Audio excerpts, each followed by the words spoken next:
Hare Krishna, muito bom dia a todos.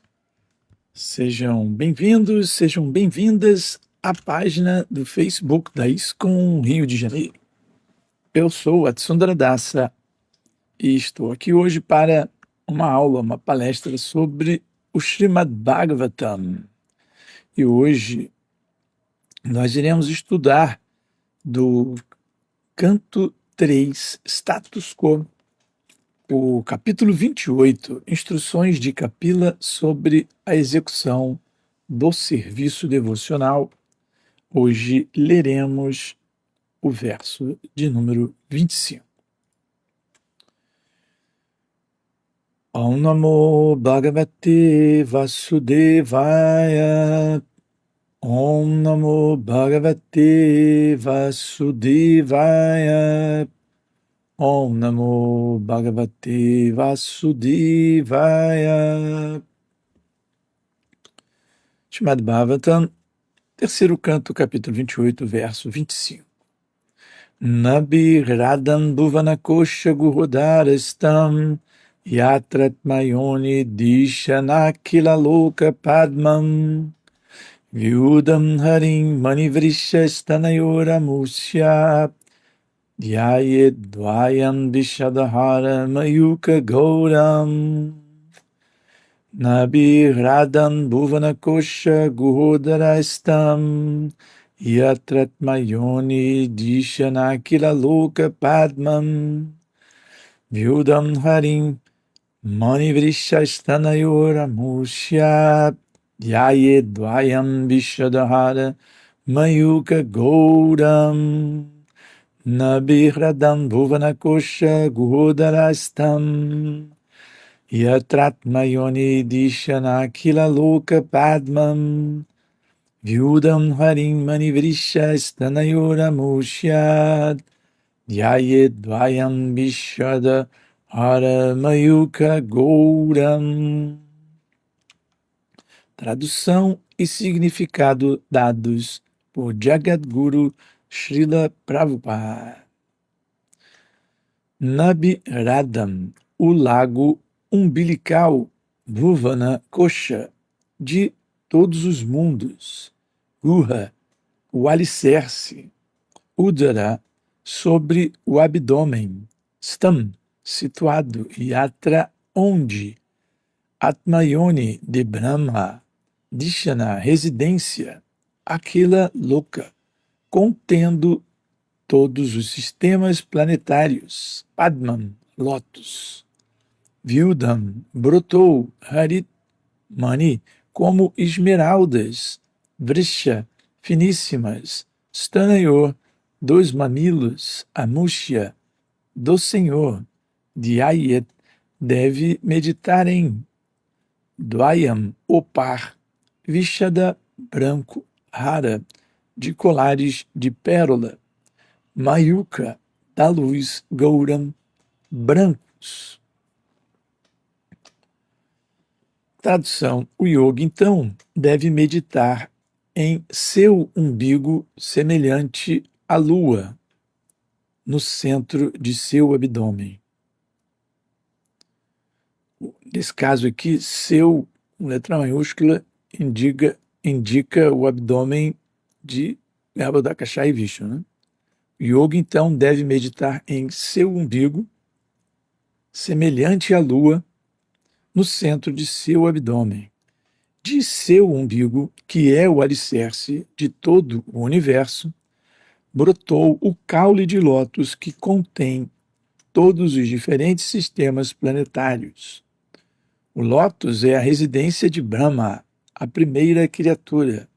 Da mesma maneira, o yogi deve concentrar sua mente nos mamilos do Senhor, que parecem um par de finíssimas esmeraldas e que parecem brancos por causa dos raios dos colares de pérolas da cor do leite que lhe adornam o peito.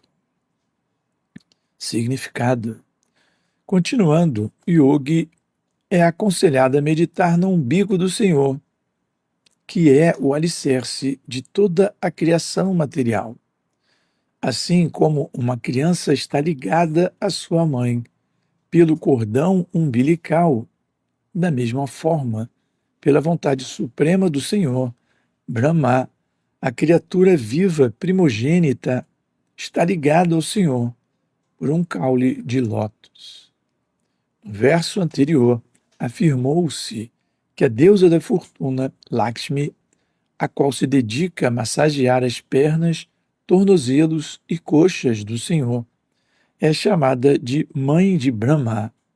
Mas, na verdade, Brahma nasce do abdômen do Senhor e não do abdômen de sua mãe.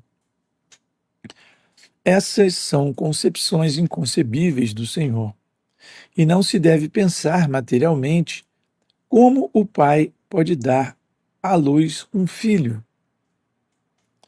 Na Brahma Samhita explica-se que cada membro do Senhor tem a potência de todos os demais membros. Como tudo é espiritual, seus membros não são condicionados. O Senhor pode ver com seus ouvidos. O ouvido material pode ouvir, mas não pode ver. Mas a Brahma Samhita nos ensina que o Senhor também pode ver com seus ouvidos e ouvir com seus olhos.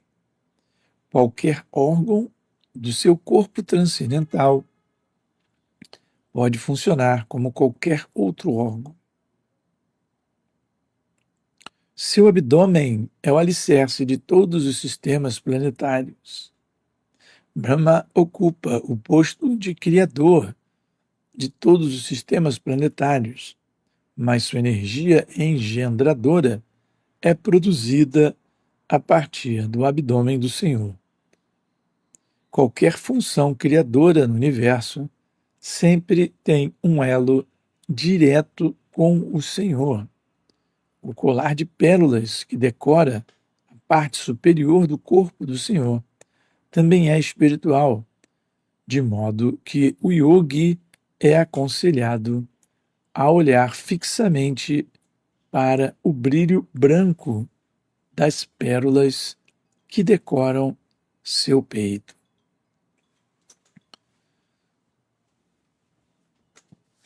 Om Ganatimirandasya Gananjana Shalakaya Chakshurum Militandjana Tasmai Shri Gurave Namaha. Nasci na mais escura região de ignorância, porém meu mestre abriu meus olhos com a luz do conhecimento transcendental. A ele ofereço minhas mais humildes e respeitosas reverências. Nama Om Vishnu Padaya Krishna Prestaya Bhutale Srimati Hridayananda Goswami Namine Namaste Guru Hamsaya Paramananda Medase Prabhupada Pramodaya Dushta Siddhanta Nasine Nama Om Vishnu Padaya Krishna Prestaya Bhutale Srimati Bhaktivedanta Swami Namine Namaste Saraswati Devi Gauravani Pracharine Nirvishesha Shunyavadi Paschadhyadesha Tarine Manchakalpatarubhyascha Kripasindubhya eva cha Patitanam Pavanebhyo Vaishnavebhyo Namo Namaha. Sri Krishna Chaitanya Prabhu Nityananda Shri Advaita Gadadhar Srivasadi Gaura Bhakta Vrinda Hare Krishna Krishna Krishna Hare Hare Hare Rama Rama Rama Hare Hare. Nami Radhan Bhuvana Kosha Guhodadastam Yatratmayoni Dishana Nakila Loka Padmam Vyudam Harimani Vrishashtaneuramusya Yayedvayam Vishadahara Mayuka Gouram. O yogi deve então meditar em seu umbigo semelhante à lua, no centro de seu abdômen, de seu umbigo que é o alicerce de todo o universo. Brotou o caule de lótus que contém todos os diferentes sistemas planetários. Lótus é a residência de Brahma, a primeira criatura. Da mesma maneira, o yogi deve concentrar sua mente nos mamilos do Senhor, que parecem um par de finíssimas esmeraldas e que parecem brancos por causa dos raios dos colares de pérolas da cor do leite que lhe adornam o peito. Então, neste verso aqui do terceiro canto, capítulo 28, onde Kapila Muni continua as suas instruções a Devahuti sobre a execução do serviço devocional, nós temos mais algumas instruções de Kapila para sua mãe, no sentido de que um yogi ele é aconselhado a meditar no Senhor. Especificamente neste verso, ele está sendo aconselhado a meditar no umbigo que é o alicerce de toda a criação deste universo material. Como nós sabemos, a criação material acontece em duas etapas principais. Na verdade, acontece em inúmeras etapas, mas nós podemos dividir em duas etapas principais.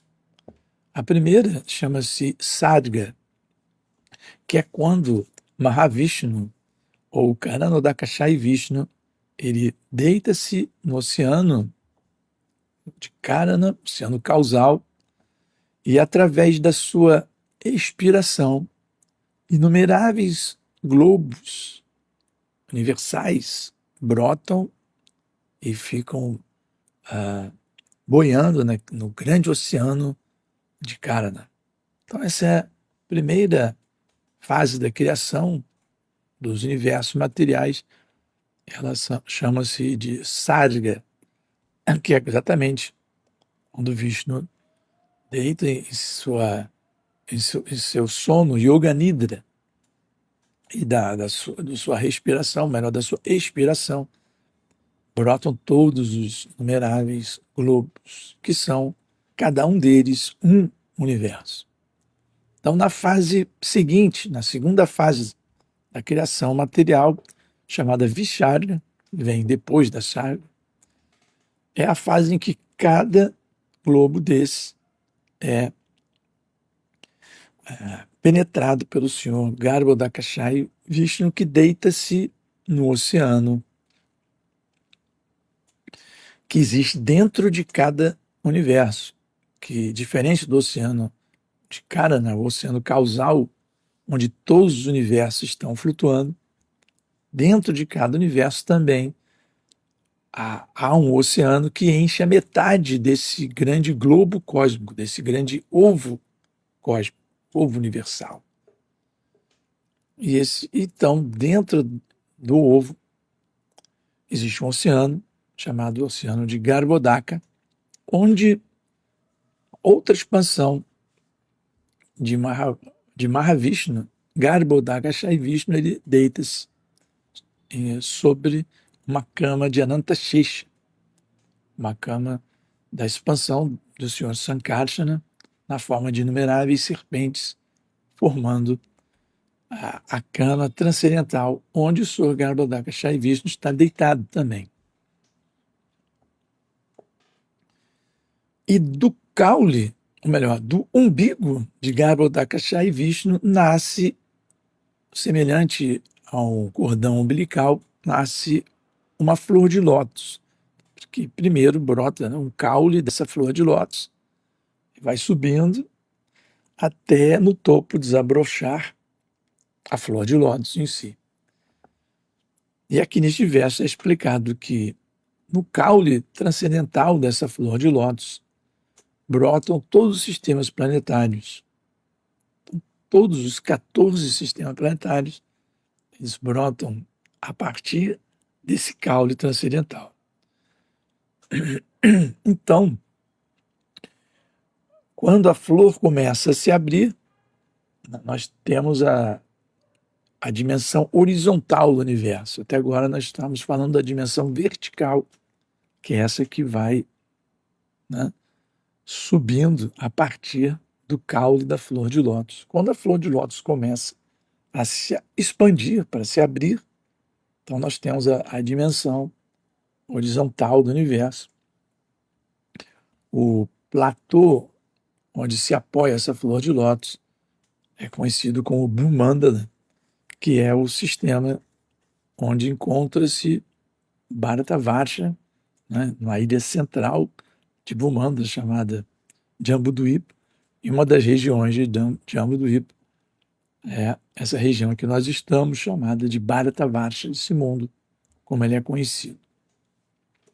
E essa flor de lótus vai se expandindo em outros sistemas, né? O sistema seguinte, Bhuvar, depois os planetas celestiais, Swarga Loka. Então nós temos Bhuvar, Swar, são esses três mundos que são superiores, que estão a partir da expansão da flor de lótus. E no caule continuam os 7 sistemas planetários inferiores, Atala, Vitala, Sutala, Patala, Patala, estão ali nesse caule até do mais baixo até o mais elevado, que ao momento em que a flor de lótus começa a se expandir. Então, abaixo dessa flor de lótus estão os 7 sistemas inferiores, acima tem primeiramente Bhuvar e Swar, Burloka ou Bhumandala, no sistema de Bhumandala, Bhuvar Loka, Swarga Loka, e a partir daí todos os planetas que nós conhecemos, o Sol, a Lua, que estão aí em Swarga Loka. Depois temos os outros sistemas ainda mais superiores, Jana Loka, Tapa Loka, Siddha Loka, por fim, Brahma Loka, que é o verticínio, né, o ponto mais alto da flor de lótus, que é a morada do Senhor Brahma, que é a primeira criatura. Então, quando o universo ele é criado, ainda os sistemas planetários todos estão como pequenas sementes dentro do caule da flor de lótus, que depois o Senhor Brahma, quando desce pela essa flor de lótus, desce pelo caule da flor de lótus, ele recebe as instruções e a potência espiritual para meditar. Ele entende que deve meditar, e dessa meditação o Senhor Krishna manifesta-se no seu coração.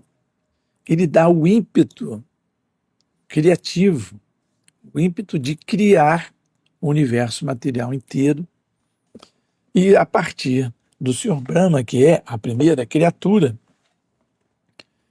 todos os sistemas começam a se manifestar, todas as estruturas materiais são criadas, e a partir daí o Senhor Brahma começa a popular o universo com diferentes manos, e as primeiras grandes dinastias são formadas, e é mais ou menos numa dessas primeiras ondas de população do universo em que esse capítulo está ocorrendo.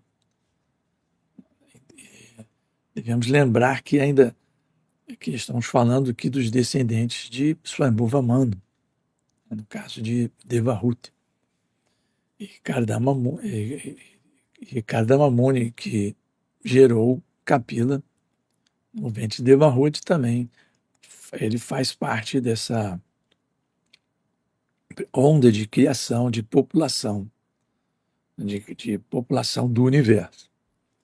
E aqui, logo no começo, nós estamos vendo Kapila Muni, no começo da criação, né, da população, não da criação, da população do universo, da expansão populacional do universo. Nós estamos já vendo Kapila Muni dando instruções sobre o serviço devocional à sua mãe Devahuti. O que é interessante aqui, antes de nós entrarmos nessa parte da meditação do yogi, que ele é aconselhado a meditar, no verso de hoje ele está sendo aconselhado a meditar, tanto no umbigo de lótus, dessa forma de Garbhodakasha e Vishnu, quanto nos mamilos transcendentais de Garbhodakasha e Vishnu. Mas é interessante notar algumas similaridades com que nós estamos acostumados na nossa vida material. São coisas que nós podemos compreender bem. Uma delas é que nós pertencemos a uma energia superior de Krishna. Prabhupada sempre cita um verso muito famoso do Vishnu Purana, que explica Vishnu Shakti Paraprokta, que Vishnu tem uma energia para Vishnu Shakti para, que a energia de Vishnu ela é para, ela é superior. Vishnu Shakti Paraprokta Kshetra Gyakya Tatapara.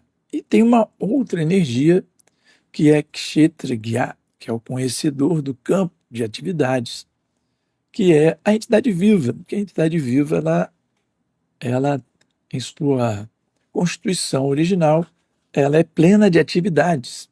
E ela é chamada de conhecedor do campo das suas atividades. E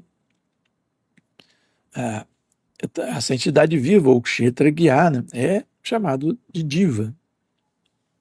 Então, Vishnu Shakti Paraprokta. Vishnu tem uma energia superior à sua energia interna, cuja expressão máxima é Srimati Radharani, a energia do serviço devocional. E há uma outra energia, Kshetra Gyana, Tatapara. Mas aqui nesse verso diz que ela é também superior. Então nós temos a primeira energia, que é a energia própria de Vishnu, Paraprokta. E depois Kshetra Gyana, que é Tatapara, que também é superior. Mas existe uma terceira energia, a Vidya Karma Samgyakya. Samgyanya. Terceira, Tritya Shakti Rishyate, que é chamada da terceira energia, Tritya Shakti.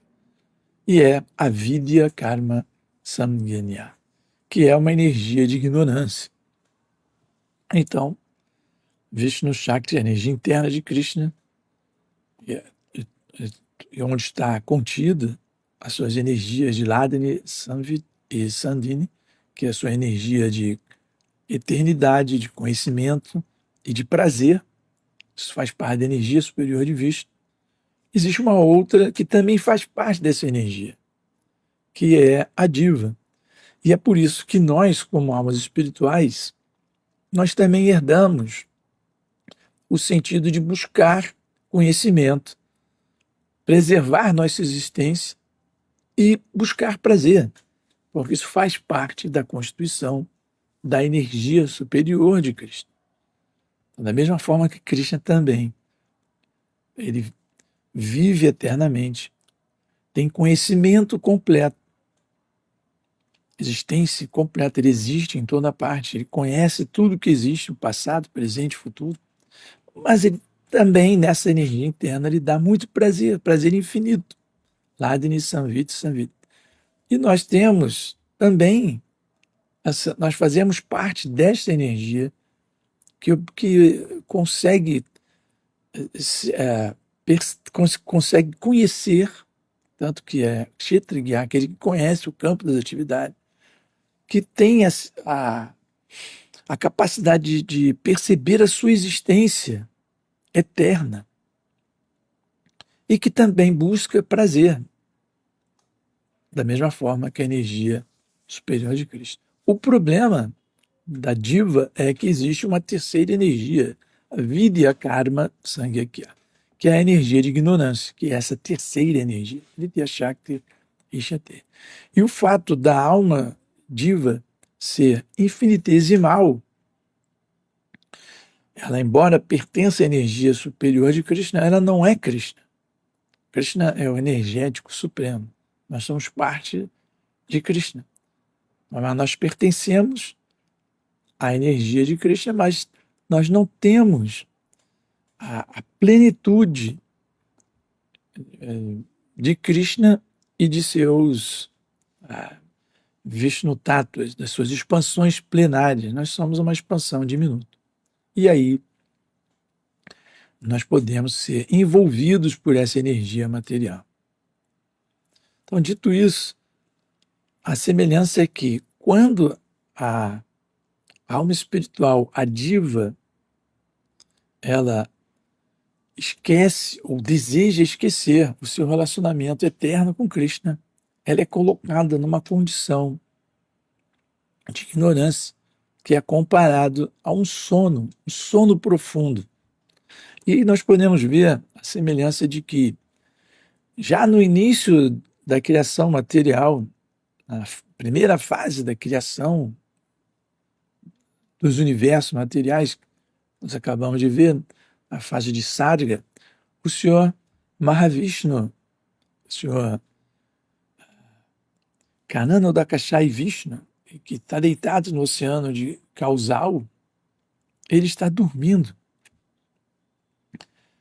Ele dorme de seu sono transcendental. Surgem os universos. E depois, com seu olhar para esse universo, Mahakala, tempo eterno, faz com que as divas que desejam também entrar nesse estado onírico, de sonho, sejam enviadas para esses diferentes universos materiais. E lá, a diva, condicionada pela terceira energia, energia avidya, de ignorância, de esquecimento, num estado de sonho, a diva vai tentar preservar sua existência eternamente, porque ela tem esse desejo, faz parte da sua posição original, constitucional, vai tentar obter conhecimento, por isso que as divas estão sempre pesquisando, tentando entender, dominar a energia da ignorância, energia material, e vai tentar obter prazer. Só que essa busca em esquecimento, nesse estado de sonho, não produz um resultado satisfatório para a diva. Por quê? Embora ela seja originalmente eterna, constitucionalmente eterna, como Krishna explica enfaticamente em vários versos na Bhagavad Gita, principalmente no segundo capítulo, quando ele começa as instruções a Arjuna, ele explica da natureza eterna da alma espiritual e dá diversos exemplos. A alma é primordial, original, ela não morre quando o corpo morre, ela não pode ser seca pelo vento, não pode ser molhada pela água, ela não pode ser cortada por nenhuma arma. Então, Krishna dá inúmeras instruções, enfatiza bastante essa instrução de que a alma é eterna. Porém, essa condição de eternidade que nós temos originalmente, ela é perdida quando a alma espiritual está aqui, nesse sono profundo de Maya, dormindo, né, no colo da bruxa Maya, como a canção diz. Né? E, e, e é muito significativo porque Mahavishnu está deitado no oceano causal e da sua inspiração, o seu sono, Yoga Nidra, nascem os universos. E ele deita-se de novo em cada um dos universos. E de seu umbigo nasce o caule, a flor de lótus, né? E o Senhor Brahma está ligado a esse umbigo. E aí vem a segunda analogia, né? Como a mãe, quando dá à luz um filho, o filho fica 9 meses, né, em gestação e é ligado por um cordão umbilical também à placenta da mãe, né, a placenta materna. Então, há muitas similaridades do que o que acontece na macroesfera, na esfera superior, quando nós falamos de Mahavishnu, com inumeráveis universos, Garbhodaksha Vishnu, com inumeráveis universos, também acontece nesse nosso microcosmo, quando a mãe começa a sua gestação e, por fim, dará a luz ao filho. Né? Então, da mesma forma que Brahma ele obtém esse poder criativo do Senhor Vishnu, o filho obtém esses nutrientes da mãe, através desse cordão umbilical, que no caso do universo é essa grande flor de lótus, desse grande caule da flor de lótus.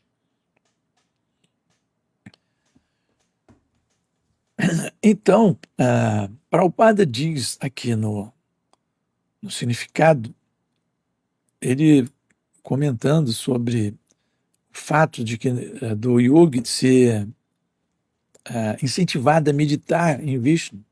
Essa meditação, por exemplo, aqui nesse verso específico, né, ele é considerado a meditar no umbigo do Senhor. Então essa meditação faz com que o yogi, entendendo que ele próprio obteve seu corpo material através de sua mãe, através dessa gestação, e ele próprio esteve ligado ao umbigo de sua mãe. Da mesma forma, esse umbigo transcendental do Senhor é a causa da manifestação do universo específico onde ele está vivendo. E isso é importante por quê? Porque ele traz o conhecimento que nos falta quando nós estamos aqui vivendo no mundo material, iludidos por essa energia externa, que é o conhecimento de que tudo está organicamente ligado a Vishnu. Então, essa meditação é o parâmetro fundamental da equação para entendermos esse universo material. O ser humano é muito inquieto, está sempre buscando conhecimento, por isso faz parte. Ele é práprakta, ele tem potencial de tentar compreender tudo. Ele nunca vai compreender tudo, ele nunca vai ter o mesmo grau de conhecimento que o Senhor Supremo, porque ele é infinitesimal, e o Senhor Supremo é infinito. Porém, é o mesmo desejo. E aqui, o ser humano está sempre pesquisando, sempre entendendo, sempre tentando entender o universo material. O que os cientistas, os grandes pesquisadores, os grandes filósofos, eles conseguem compreender de uma certa forma como esse universo funciona, através da descoberta de algumas leis, por exemplo, a lei da gravidade, diferentes leis materiais, né? As fórmulas matemáticas que explicam o, a engenharia que cria motores e sistemas, ou mesmo os cálculos astronômicos que tentam prever os trânsitos dos planetas na esfera celeste. Então, o ser humano está sempre buscando entender como essas coisas funcionam. Mas eles não conhecem o porquê de tudo isso estar funcionando. E o que traz a compreensão de por que isso existe é quando trazemos o Senhor Supremo como parte da construção desse conhecimento. E é por isso que o yogi ele é aconselhado a meditar no umbigo, mas não é um umbigo qualquer, é um umbigo de Garbhodakashayi Vishnu, de onde brota o universo inteiro. Então, ao olhar para toda a estrutura material, olhar para o céu e ver todos aqueles planetas, o Sol, a Lua, e olhar a vasta extensão do seu próprio planeta, o yogi que medita no umbigo de lótus transcendental, de onde brota a flor de lótus transcendental, que é o sustentáculo desse universo, ele entende que a participação de Vishnu em qualquer parte desse universo é fundamental para a sua existência. E aí, ao colocar Vishnu como a causa primordial de toda manifestação, o yogi começa a mudar a sua consciência, porque Vishnu, que é uma expansão plenária de Krishna, ou Vishnu, que antes estavam esquecidos. Quando o yogi ou transcendentalista começa a sua jornada ao conhecimento, ele ainda está tateando no escuro, tentando compreender as coisas dentro desse universo, como o próprio Brahma. No início ele apareceu ali no escuro, não havia nada, então ele tentou entender onde ele estava, e ele viu que havia um caule, e começa a descer até ele ouvir o som do oceano ali embaixo. Ele volta para o topo, mas ele ouve uma instrução, né? Austeridade, tapa. Ele vai meditar. Então, da mesma forma, um transcendentalista no início é como Brahma tentando compreender o que está acontecendo, onde ele está. Algumas almas espirituais, principalmente se elas têm a boa misericórdia de encontrar um livro de Srila Prabhupada, por exemplo, a indagar, começa a indagar o porquê. Já não é suficiente entender como as coisas funcionam no universo. O vento, a lua, as marés, as leis de atração gravitacionais, órbitas. Então, tudo bem, eu começo a compreender como isso funciona, mas por quê? Por que eu estou aqui? Né? Mesma indagação de Brahma, por que está acontecendo onde eu estou? E da mesma forma que Brahma foi aconselhado a meditar, Yogi é aconselhado a meditar para quê? Para trazer esse fator que, no nosso caso, é de eternamente condicionado, eternamente em sono profundo, fica esquecido, que é Krishna. Então, na hora que o yogi começa a ver o universo inteiro brotando do umbigo de Garbhodakashayi e Vishnu, então esse conhecimento deixa de ser um conhecimento sintético, material, mera questão de espaço, tempo, e começa a se tornar um conhecimento orgânico da presença fundamental da personalidade de Deus. E ao começar a ver as coisas relacionadas, as coisas que existem no universo material, relacionadas com a suprema personalidade de Deus, o yogi avança em conhecimento espiritual.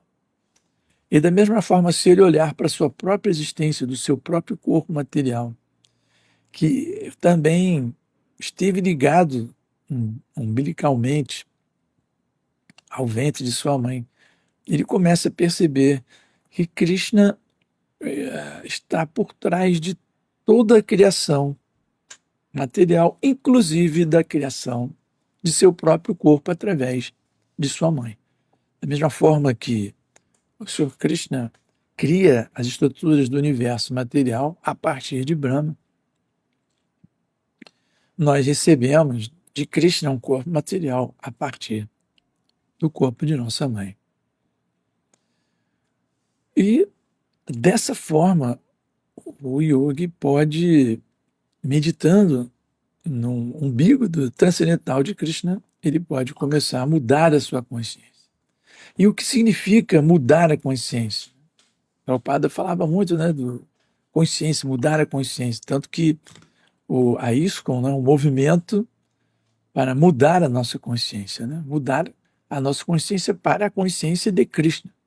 E o que é essa consciência de Krishna?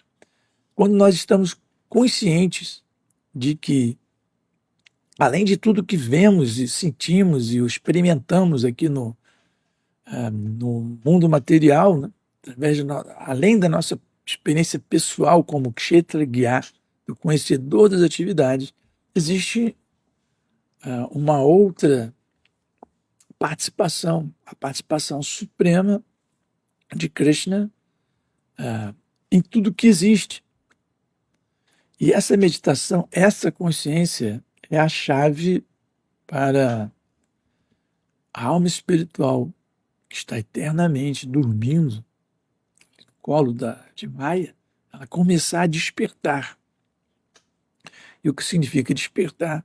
Significa despertar a sua consciência, o que significa acordar desses sonhos, significa lembrar-se do seu relacionamento eterno com a suprema personalidade de Deus, que está perdido devido a estar dormindo, está entorpecido pela terceira energia, a energia da ignorância. Isso que nós vimos, né, da terceira energia, Tritiya Shakti, né, então, que é a terceira energia de Vishnu.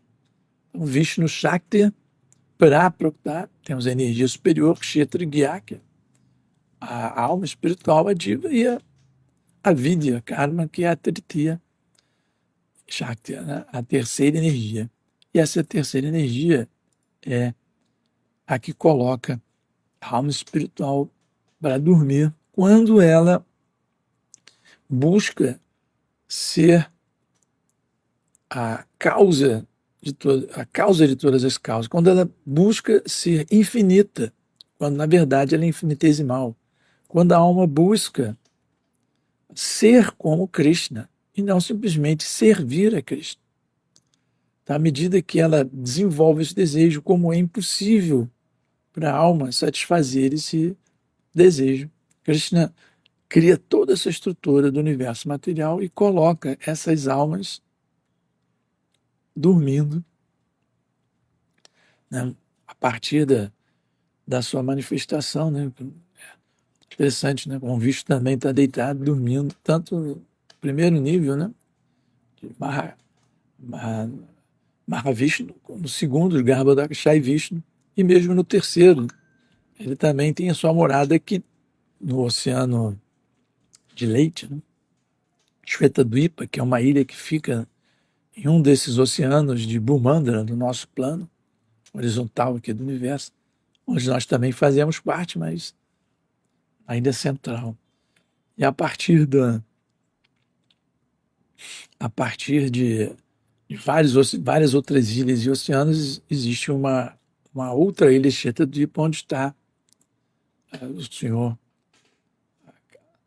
Kshirodakashayi Vishnu, que também está situado dentro do coração de cada uma dessas almas que vem dormir aqui, né, na energia material. Então, à medida que, dentro do nosso estado de ignorância, de esquecimento, nós começamos a meditar em Krishna, começamos a nos tornar conscientes de Krishna, Krishna como Paramatma, ele percebendo a nossa intenção, ele nos ajuda a despertar desse sono. Ele nos ajuda a recuperar a nossa condição original, a condição de estar completamente livre dessa energia material. E isso é uma questão que passa pela mudança de consciência. Não é simplesmente uma mudança de lugar. Não é que você sai de um plano material e entra num plano espiritual. Isso se dá na consciência, porque nós somos consciência. O sintoma mais ligado à alma não é mente, não é inteligência, é a consciência, muito menos o ego. Né? O ego falso, o ego materialista, é o que causa a primeira camada de ignorância e de sono, é o que nos ofusca, né? Mas à medida que nós mudamos a nossa consciência para a consciência de Krishna, então nós podemos começar a despertar desse sonho e reviver o nosso serviço, o nosso relacionamento eterno, original, com a pessoa suprema. E ao fazer isso é que, de fato, nós podemos começar a desfrutar a nossa própria natureza original. Não? Como estamos vendo aqui, naquele verso que eu mencionei do Vishnu Purana, a energia superior de Vishnu, a energia de Vishnu é a energia superior, Paraprapta. E essa energia, principalmente no Chaitanya Charitamrita, é explicado que ela tem essas funções, né, de Ladini, prazer, Samvit, conhecimento, e Sandini, de existência. Então, à medida que a nossa consciência se aproxima de Krishna, à medida que nos tornamos conscientes de Krishna e avançamos nesse caminho, algumas coisas acontecem. Primeiro, ao nos tornarmos mais e mais conscientes de Krishna, mais o desejo de praticar algum serviço para Krishna começa a surgir no nosso coração. Então nós temos esse desejo. Nós começamos a ter consciência da existência de Krishna originalmente.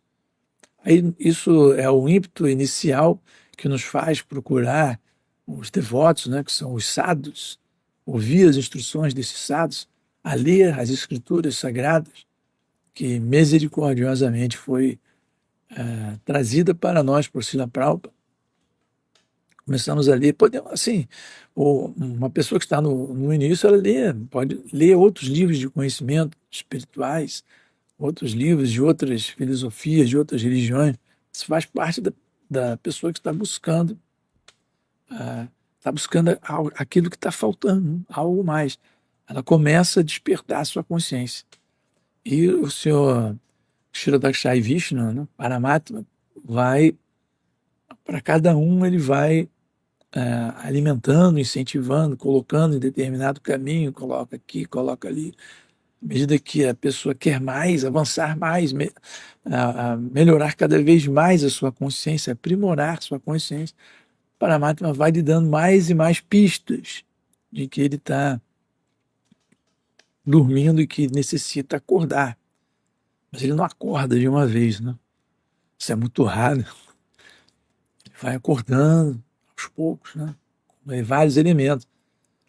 E à medida que a alma espiritual vai se tornando consciente de Krishna, ela desperta esse desejo de servir a Krishna cada vez mais. Isso é o fato da pessoa se tornar consciente de Krishna, o que prova que ela está avançando no conhecimento da consciência de Krishna. Não é o fato dela estar isolada e querer se fazer passar por uma pessoa muito importante. Isso não é sinal de avanço espiritual. Sinal de avanço é que ela começa a ter desejo de fazer alguma coisa para Krishna, fazer algum serviço. Então ela busca busca o centro perto de onde ela reside, um templo, um centro, ou uma célula de Namahata, uma célula de encontros, de devotos. Ela começa a buscar os devotos, começa a buscar os livros, ler, e começa a desenvolver um desejo de fazer algo por esse movimento, fazer algo que dê prazer a Krishna. Esse é o sinal de que a pessoa está despertando o seu sonho, está se tornando consciente de Krishna, está recuperando a sua condição original de servir a Krishna. Ela começa a ter desejo de fazer algo para Krishna. Então existem inúmeros serviços que podem ser feitos: limpar o templo de Krishna, cozinhar para as deidades ou cozinhar para os devotos, para o festival, limpar, assim, decorar o templo, adorar as deidades e, principalmente, distribuir esse conhecimento. Distribuir o livro, fazer com que esse conhecimento que Prabhupada nos deu através de seus livros cheguem às outras pessoas. Esse desejo vai aumentando, o desejo de que outras pessoas também possam despertar. Então, o sintoma de que alguém está despertando o seu sonho é que ela quer ajudar, principalmente ajudar Krishna a despertar outras pessoas, fazer parte desse processo de fazer outras pessoas avançarem em consciência de Krishna. Esse é um dos sintomas que o yogi está avançando, no caso o Bhakti Yoga, né, está avançando na sua jornada rumo à consciência de Krishna plena. Isso é mais importante do que tentar, na próxima vida eu vou ao mundo espiritual. Não, agora, nossa consciência precisa mudar agora e ir mudando. Se por acaso, no final da vida, nós ainda não formos perfeitos, esse avanço não se perde. Krishna garante isso na Bhagavad Gita.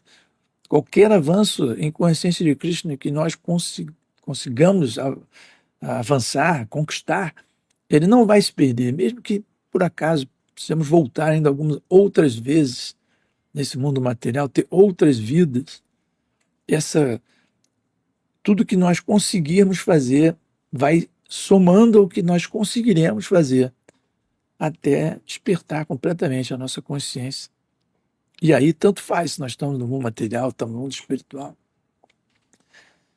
O fato de estar completamente acordado é entender tudo em relação a Krishna. Como Krishna está ligado a tudo, organicamente, em tudo, nos átomos, em cada coração, na sustentação do universo através de seu umbigo, na criação de todos os universos através de sua respiração transcendental. Então, essa consciência é a consciência que chega ao yogi, que vai despertando de seu sono de ignorância. Então, isso acontece. E acontece outra coisa também, como nós mencionamos, né, fazendo agora a ligação com o início, aquele verso do Vishnu Purana que eu citei, e Prabhupada cita inúmeras vezes em seus significados, em suas aulas.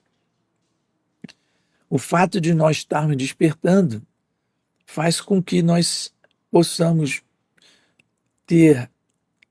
perder o medo da morte, porque o nosso despertar faz com que, de fato, nós começamos a nos perceber como alma eterna, não ligado ou melhor dizendo, não apenas limitado à existência dentro deste corpo atual. Essa certeza começa a brotar em nossa consciência porque faz parte da nossa constituição, né, de energia superior, paráprata, a energia de Sandhini, de existir. E tudo começa a ser conhecido pelo yogi que avança cada vez mais em consciência de Krishna, que é a energia de Samvita. Claro que, como eu falei, a alma diva ela nunca vai ter o mesmo nível de conhecimento de Vishnu, né, que é uma expansão plenária de Krishna. Mas o nosso conhecimento vai ser um conhecimento assertivo, vai ser um conhecimento da realidade, conhecimento de alguém que está desperto. A capacidade cognitiva de alguém que está dormindo é muito inferior à capacidade cognitiva de alguém que está desperto. O seu conhecimento sobre a realidade, sobre onde ele, de fato ele está, porque a pessoa está dormindo.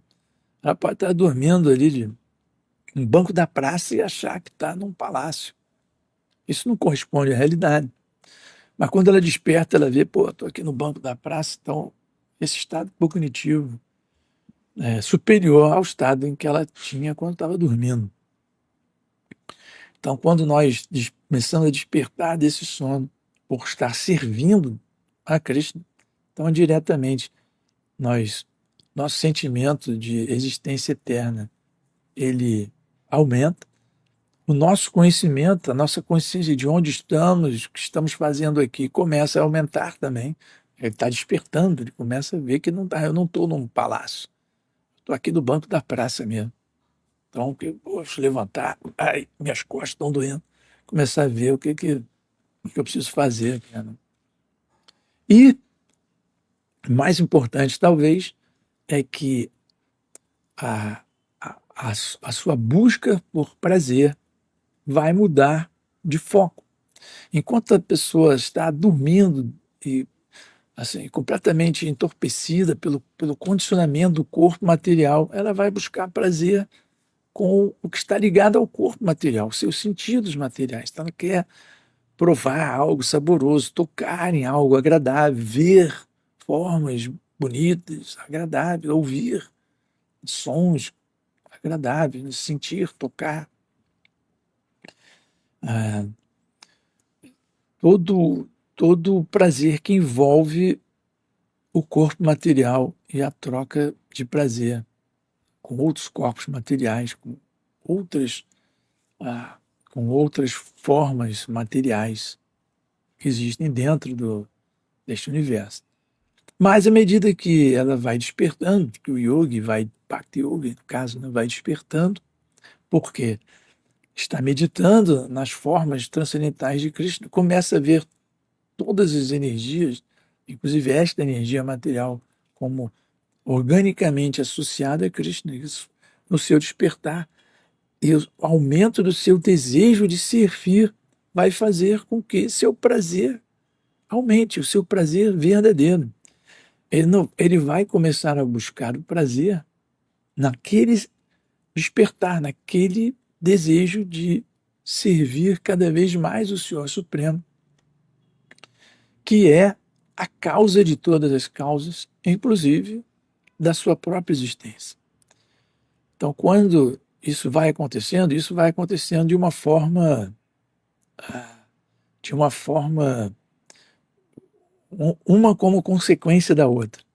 Então o yogi se torna mais consciente de Krishna, ele aumenta seu desejo de servir, ele busca fazer algo para ajudar Krishna no que ele está querendo, e ele começa a sentir um prazer em fazer isso, um prazer muito grande, que é a energia Ladini, a energia originalmente, e a energia completa é Srimati Radharani, que é a energia de servir Krishna sempre.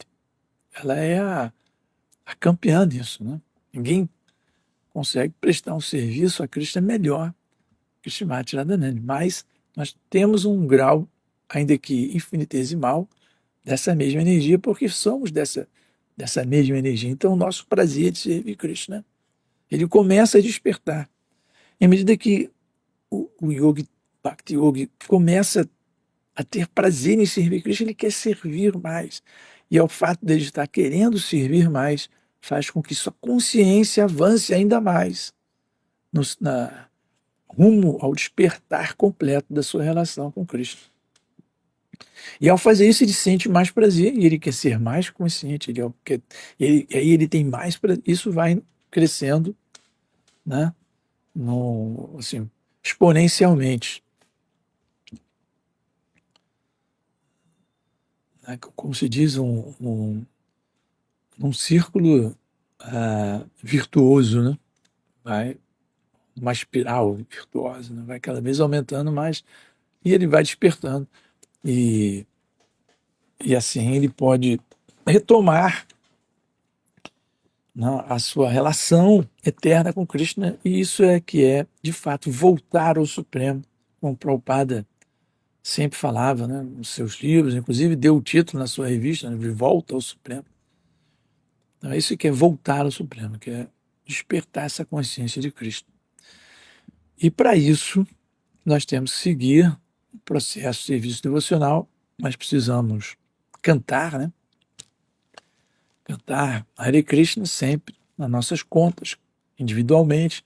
Precisamos cantar congregacionalmente, procurar outros devotos, templo, centro Hare Krishna, por exemplo, ou os casos devotos associarmos, ou nas ruas, né, Harinam, e cantar juntos com outros devotos, né, para cada vez mais surgir o nosso desejo de servir Krishna e isso fazer o que nós despertemos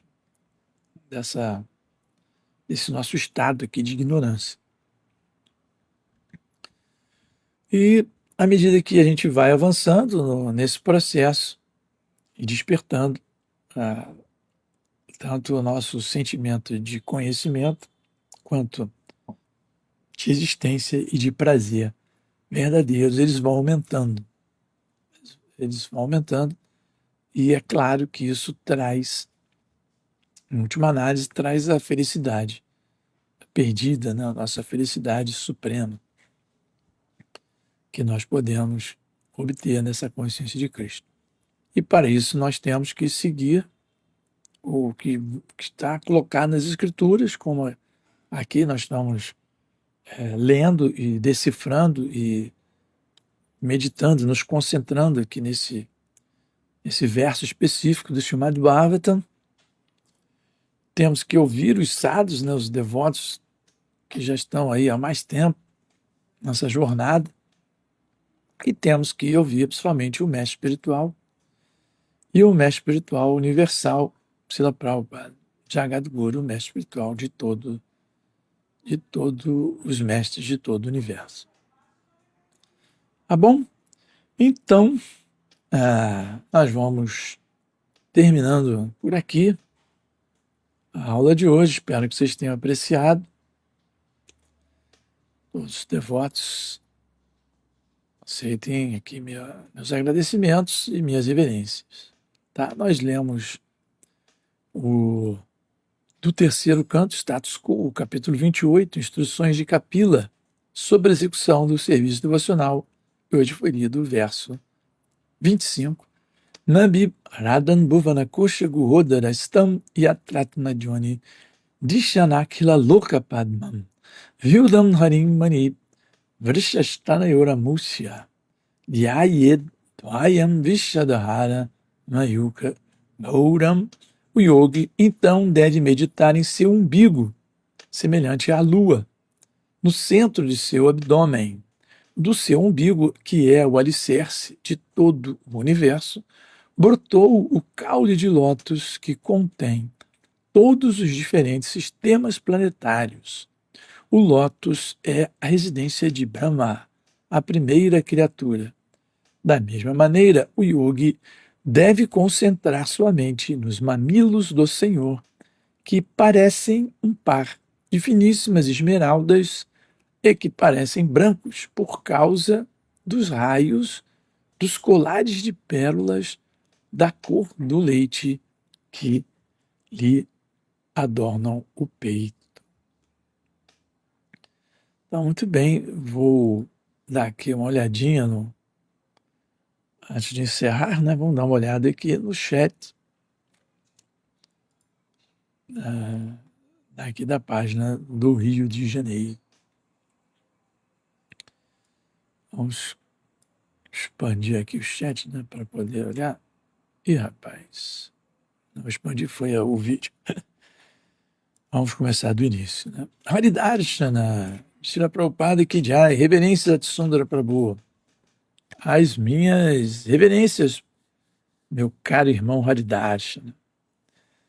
Sérgio Azevedo, Hare Krishna, Hare Krishna. Sundarangi, Haribol, Jai Sundarangi. Bom dia a todos, Hare Krishna. Minhas reverências para Boa Sundara, minhas reverências, Sundarangi. Lila Das, bom dia, Hare Krishna, reverências, reverências. Bhaktin Val, reverências para Boa, bom dia, Hare Krishna. Todas as glórias, Sila Prabhupada, Haribol. Haridarshana. Todas as entidades vivas humanas dentro do ventre de sua mãe oram para Krishna, prometendo servi-lo. Rapaz, o chat fica pulando aqui, eu perdi a linha, peraí. Ué? Estava lendo fora de ordem. Olha aí. Tinha que expandir comentários, acho que é melhor se eu conseguir isso. Agora os comentários aparecem aqui.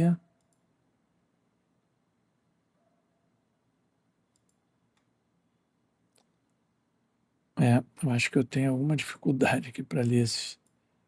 A ordem fica alterando aqui. Mas vamos lá. Então, li Haridashna, Sérgio Azevedo, Sundarangi, Lila Das, Bhaktinval, Haridashna. Prabhuji, se for do seu conhecimento, pode trazer um pouco de luz para as duas ações de Maya na entidade viva e que se chamam Avaratmika e Prasipatmika. Rapaz, Avaratmika e Prasipatmika. Eu preciso dar uma pesquisada aqui agora, não estou me lembrando disso. Esses termos não são assim completamente estranhos, né? Avaratmika.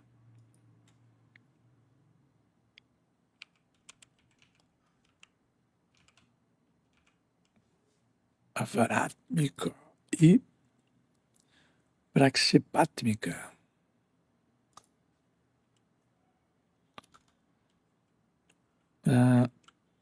Praxipatmika.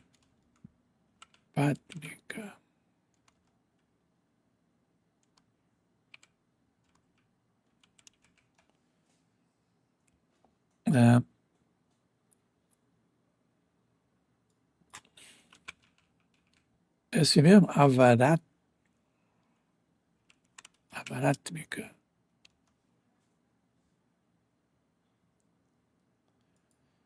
Ah, tá. Parece que são as duas influências, né, de Maia.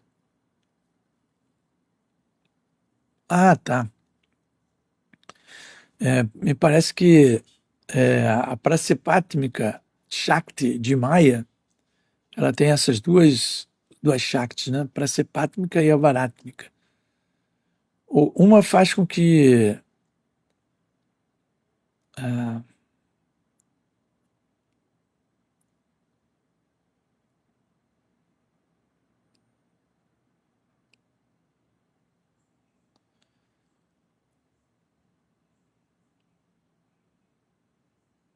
a primeira, a varátmica, faz com que a entidade viva seja coberta. Então, é essa característica da energia, a varátmica, é que traz esse esquecimento original de Krishna. De fato, ela está coberta com Krishna. E a prasepátmica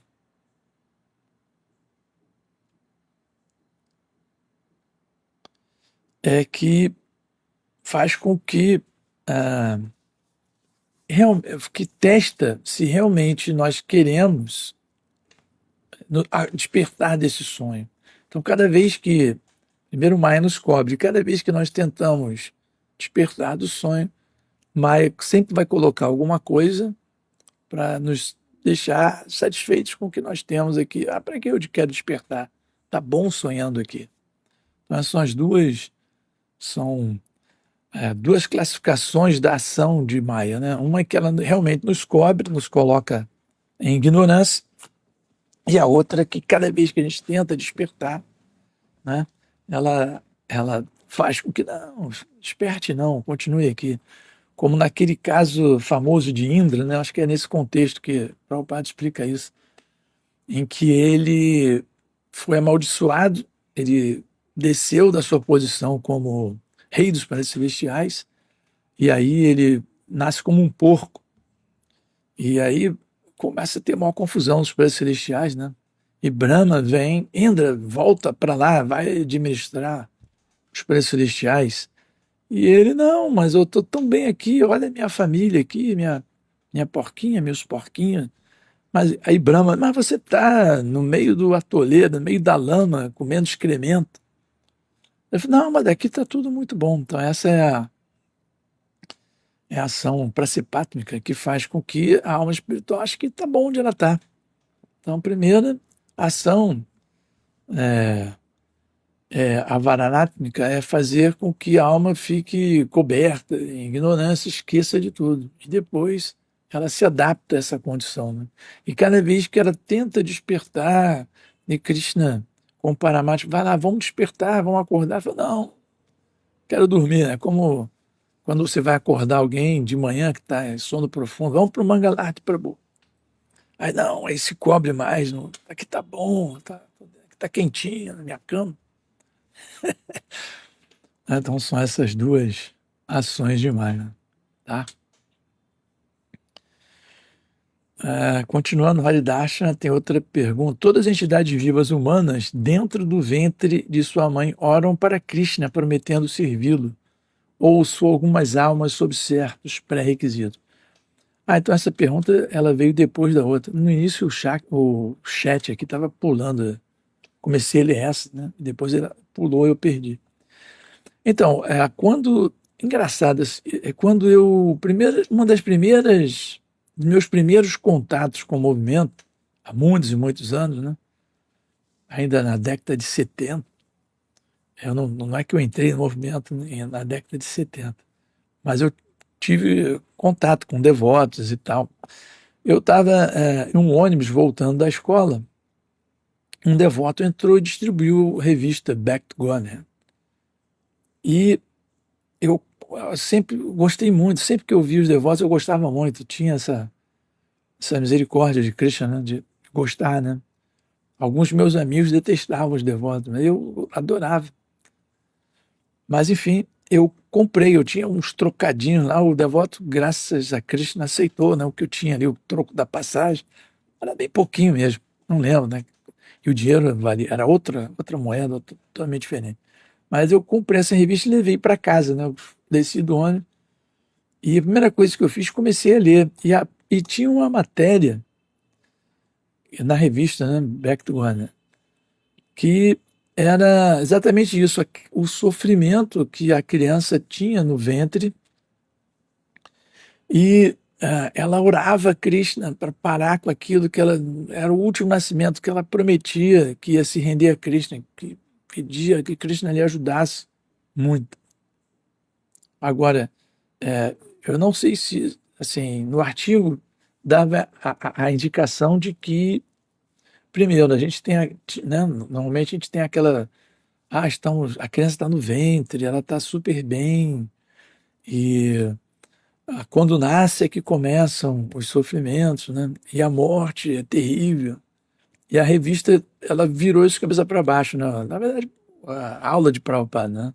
A revista era palestra ou aula ou instruções da Prabhupada. Então, Prabhupada virou isso, assim, porque ele, ele começou a fazer com que o nascimento fosse ainda mais terrível do que a morte. Então, nascer num ventre, ficar todo apertado, e dependendo do que a mãe ingere, né, os alimentos, aquilo pode ferir a pele sensível, né, do feto que está ali, da criancinha, né, e sei lá, né, tem mães que bebem, que fumam, tomam drogas, imagina como deve ser o sofrimento ali do feto, né? Embora eu sei que a placenta filtre muito dessas coisas, mas mesmo assim, a pessoa está ali num saco de água apertado, né? Então, a revista, a primeira coisa que tirou a minha ilusão de que aquilo era uma coisa confortável, legal, nascer. Oh, nascer é incrível. Morrer que é terrível. A revista dava esse tom. Então, eu acho que o importante ali era isso, é fazer com que nós nos tornássemos conscientes de que nascer num corpo material é um grande sofrimento, né? Agora, se cada uma das almas dentro do ventre vai orar para Krishna, acho, não sei, não tinha uma indicação clara que isso acontece, mas sem dúvida, toda alma corporificada dentro do ventre ela está sofrendo. Algumas vão, talvez, orar a Krishna, talvez as mais avançadas, né, que já venham de outras vidas avançando em serviço devocional, e outras não, mas o importante daquela instrução de Prabhupada era nos tornar cientes, né, do sofrimento que existe no nascimento. Por isso que as misérias, nascimento, morte, né? Nascimento, velhice, doença e morte. São as misérias, né? Nascimento está incluído ali.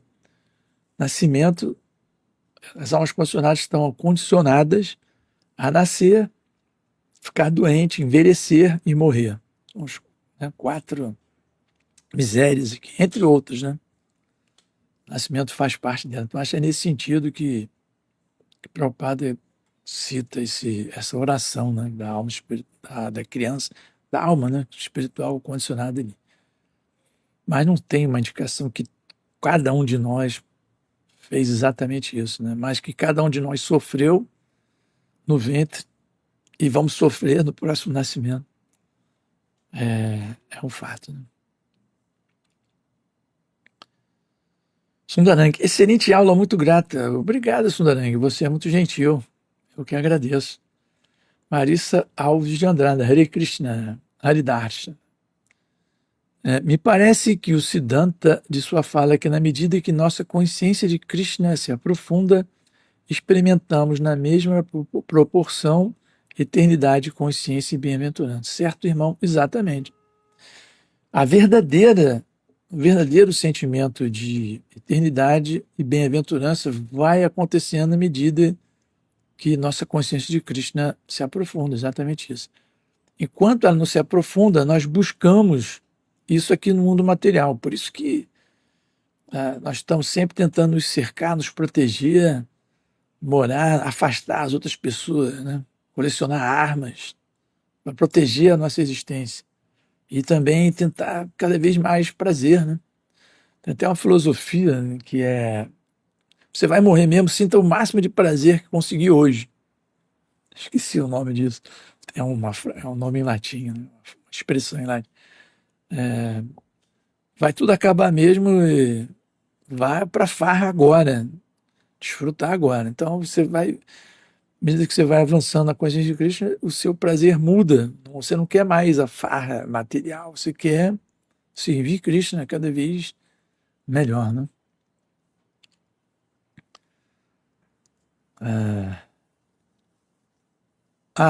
Haridashna. Sim, Indra foi amaldiçoado pelo seu mestre, Brihaspati. É, isso mesmo. que é o guru dos semideuses, né? Brihaspati, por negligenciado, se tornou suíno. Esse é o contexto que a varátmica e pracepátmica, eu sabia, na hora eu não lembrei dessas duas, mas quando estava pesquisando ali, acabei numa página Vaishnava, né? Onde foi que eu achei? Vou até dar aqui uma indicação. Vanny Coates. E aí começou a mencionar o que era Varati. Aí eu lembrei desse passatempo, foi daí que realmente a gente ouve, né, Prabhupada instruir sobre essas duas condições de Maya, de cobrir e de nos deixar satisfeitos, até mesmo num corpo de porco, né? No meio da lama comendo excremento. E a alma fica satisfeita ali e se vendo, vamos sair daqui, né? Não quero não. Haridash, a criança frequentemente perde a consciência devido às picadas dos vermes que são seus irmãos, porque nasceram de sua mãe. Acho que é esse mesmo artigo aí. Que você também, foi isso que eu li, mas isso é bem antigo, né? Bom, as instruções Prabhupada, né? São daquela época, né? Dos anos 70 mesmo. Foi onde ele traduziu os livros, criou os comentários, as palestras, né? E foi exatamente aí nesse contexto aí que eu vi. É um artigo chocante, né? Era reportagem de página da revista. Eu lembro que eu trouxe aqui pro meu quarto, né? Na época eu li, sentei ali no chão e li a revista, li aquele artigo e eu achei aquilo. Rapaz, ninguém explica isso na escola, né? Se explicassem, né, a consciência de Krishna na escola, olha só quanto tempo nós teríamos poupado, né? E quantas pessoas estariam poupando seu tempo. Não é verdade? Bom, acredito que não tem outros comentários mais, né? Então, gente, muito obrigado, meus queridos irmãos, minhas queridas irmãs, por estarem aqui hoje, participando aqui comigo, né? Nessa leitura. Vamos terminar aqui. Todas as glórias a Krishna, todas as glórias ao Senhor Chaitanya, todas as glórias a Srila Prabhupada, todas as glórias aos devotos e devotas reunidos. Haribol, Hare Krishna. Até a próxima.